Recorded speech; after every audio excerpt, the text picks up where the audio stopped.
நெஞ்சில் விழுந்தாண்டி துறவர் வணங்கும் புகழாண்டி அவன் தோற்றத்தை பாடி அடியுங்கடி.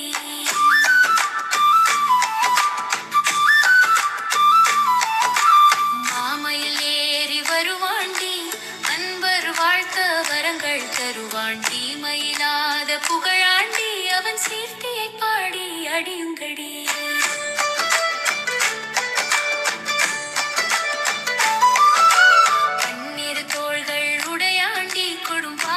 தம்மை அடையாண்டி என்னிரு கண்கள் அணையாண்டி அவன் ஏற்றத்தை பாடி அடியுங்கடி. வேங்கை மரமாகி நின்றாண்டி வந்த வேடர் கமையன வென்றாண்டி தீங்குசி சூரனை கொன்றாண்டி அந்த தீரனை பாடி அடியும்